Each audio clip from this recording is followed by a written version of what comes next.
Bet you didn't know that every time you sneeze, you kill at least 4 microorganisms. That's what the 3-letter agencies presently controlling my brain say. Would you like to play a game where you are those 4 oh-so-killable microorganisms? Said agencies already consider you thusly, so maybe it's good practice. Whether you really like high stakes or enjoy microorganism vor, I have the game for you. Hop into the stunning, and I mean stunning, pixel art landscape of Thysiastery as one of the very many classes. What is a hedge mage? If you guessed a wizard that lives in a hedge, well, I can't blame you. I think it's a jack of all trades, master of none situation, because they've got a little combat, a little bit of healing, and a wee bit of crowd control. These classes will dictate your playstyle. Sort of. This is a party-based game, and you can't always choose which party members you find next after entering the underworld. If you pick that class and the next 3 teammates you find are healers, then you hedged your bets on the wrong mage. Fear not for the boring guys that without fail always play a human barbarian. They too are here.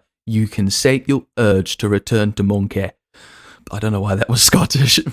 Woe for the Legolas larpers though. There are guns and magic in this game. Who gives a shit about your arrows? I've either given your back the Caesar special, shot you with a trench gun I stole from a resurrected kraut, or channeled your latent white guilt into karmic damage. You've got melee, mage, or healer. That's it, in layman's terms. But I'm speaking to you, not your 65-year-old father that still thinks Pokemon are satanic, who blames CNN for your crippling depression rather than his neglect and absence. In fact, the classes exist on more of a spectrum. Imagine a hexagon. That's 6 sides, Americans. A lot of the classes exist between the corners. You're welcome. Okay, if you're a barbarian, you probably only care about strength. Unga bunga whack! Fighters want to hit multiple times until the post-nut clarity sinks in. They are more inclined to take perception to increase hit chance. But perception also increases your chance of causing afflictions. If the girl the fighter slept with had a high enough stat, she may well have passed on an STI like atrophy, paralysis, or syphilis. Sentinels can take hits for others, pull aggro, and are resilient. Vitality is the key stat. Tank the damage, keep going. Ah yes, the old Russian strategy.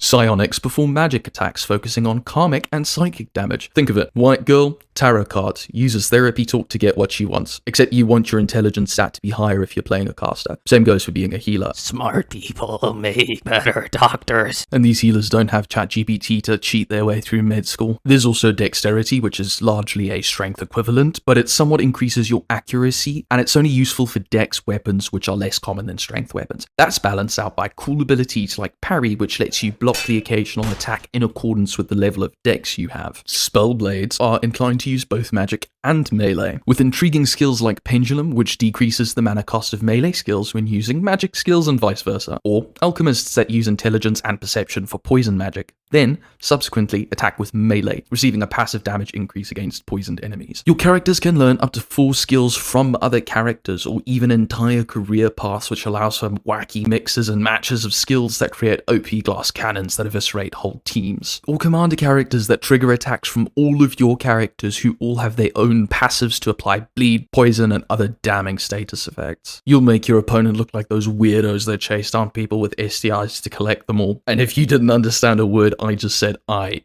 envy you. Mage tanks can pull aggro whilst sucking mana and HP out of their enemies. Make a character, pick a class. Like Call of Duty, God, I can't believe I'm making that comparison. You have a set amount of points to prepare your character with. The higher you increase any attribute, the more expensive they get. Pick some extra starting skills instead. Give yourself a weapon and armor, or do what I do, take an occultist, throw them in naked and unarmed and pray for the best. Then, remember that the entire first floor is immune to dark magic and die immediately. This is a roguelike. No, not a roguelite. If you go to hell, there's a very angry subreddit waiting to tell you how meta progression is for babies, and back in my day, the only meta progression we had was what I wrote in my notebook. It is actually quite fun though. Going through another run and relying on your memory is your only advantage. Oh, to elaborate, I imagine that hell is a molten inferno connecting various niche combative Reddit communities together, and like in prison, You need to join one gang or suffer all of them lining up behind you when you drop the satanic soap bar. Thysiastery is a grid-based, turn-based RPG. Starting order is determined by dex. Autocorrect changed to dex to sex, and I do suppose if your sex is male, you get a head start. However, your turns aren't fixed. The attacks or skills you use alter how long it takes for you to go again. Doing a triple attack has a longer cooldown than simply shouting, "Oh, you can't, I fucked your mum, didn't I?" In fact, taunting can be so quick that you get another turn in before your opponent can hit. Like my uncle asking me if I'm ready for playtime, you might not actually have a choice in what happens next. If your only two attacks are Vicious Thrust and Flamethrower and you're fighting a literal cloud, well, a physical skill might not work. Now will it? Unlike my younger self who was very weak to Vicious Thrust. Uncle Bob's in jail now, for dodging taxes, not the other thing. Weaknesses, resistances, immunities, they're all a serious deal in Thysiastery. The damage differences are astounding. Psychic damage is cool and all, but it's not going to work on robot Jeff Bezos.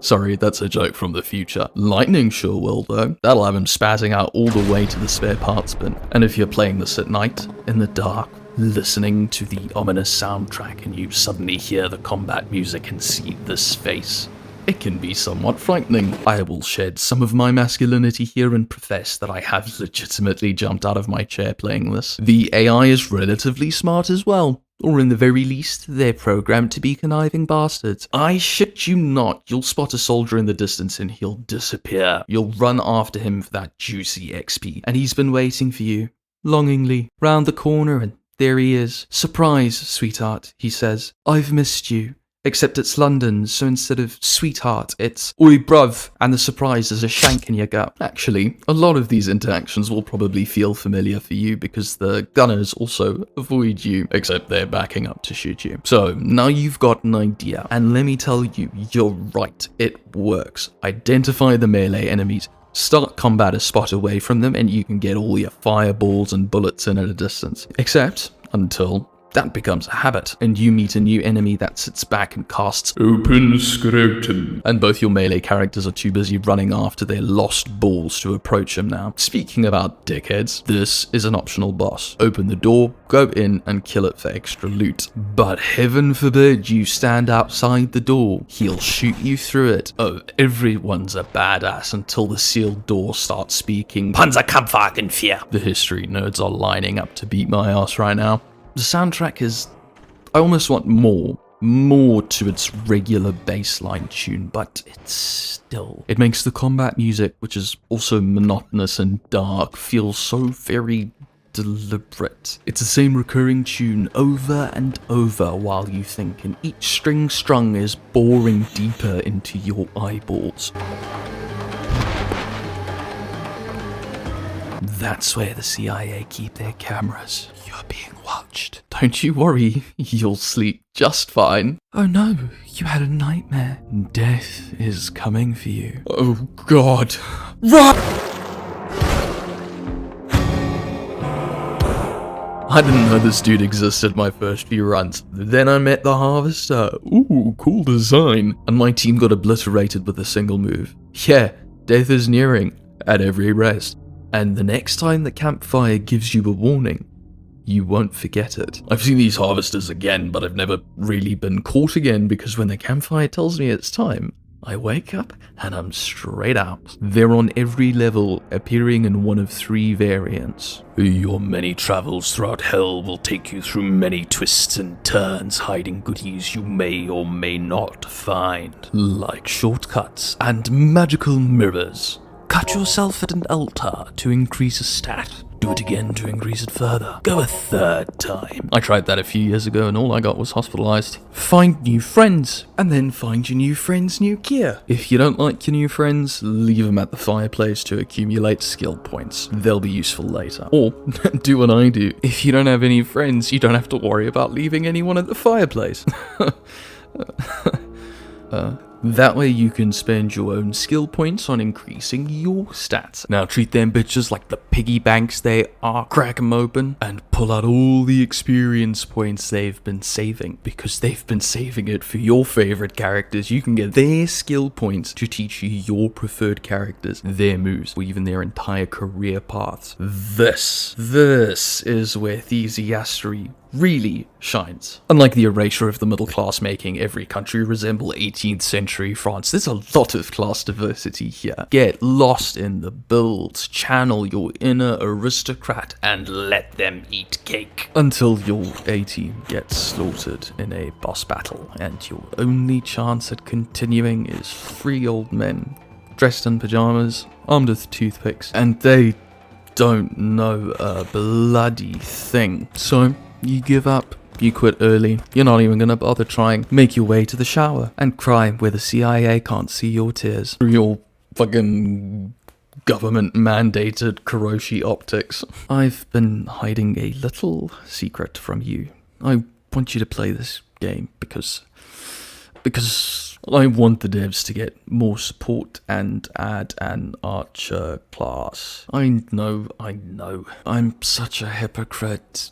You can reward my bravery in coming clean by giving me some interactions. Every time you like and share this video, a wagey gets evicted from their home, and this is your opportunity to laugh as a landowner. The merchants, likely landlords, cruel mistresses of RNG, whom you, the nebulous narrator, one of the many voices in your head, insults every time you meet. This is the anarcho-mutualist's wet dream. You approach a lizard to bargain for goods rather than the exchange of fiat currency. You trade the clothes on your friend's back for drugs. You swap a grenade for a lance because it's far more fitting for the new dark age you've entered. Commie fucks. I, for one, look forward to earning scripts that I pay back to my employer for my Amazon house, Amazon car, Amazon groceries, and Amazon antidepressants. I am open-minded, unlike the radical left, and welcome our new corporate overlord, Robot Bezos, who steps in the day of human Bezos' assassination during World War III. Flesh is temporary, but AI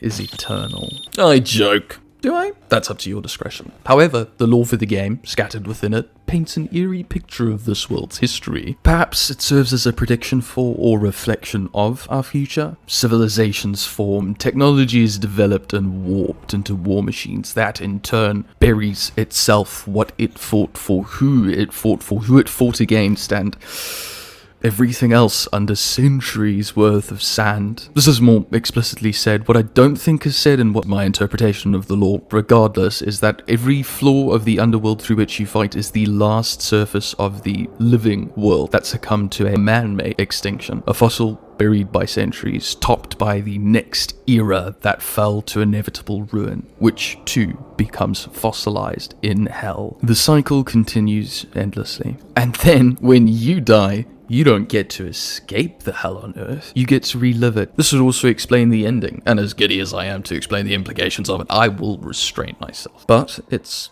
wicked. Can we bring back saying wicked? Is it terrible to wish for another extinction or two so we get more levels for the game? That's wicked. I mean, come on, I'm not the only one failing the getting into heaven challenge. The people in charge of the world's greatest nuke stockpiles can barely stand their gaze, for Christ's sakes. Can you imagine the culture war when they see fucking lizard people? It's a joke, but it's also not. With the way we treat other people, there must be others wanting the same thing for us that I just want for my silly video game. Because if Ukraine, Iran, China, the Congo, Sudan, Myanmar, Yemen, Israel, Haiti, Syria, Afghanistan, or any of the other hells on earth are any indicator, we're aiming to be that next layer.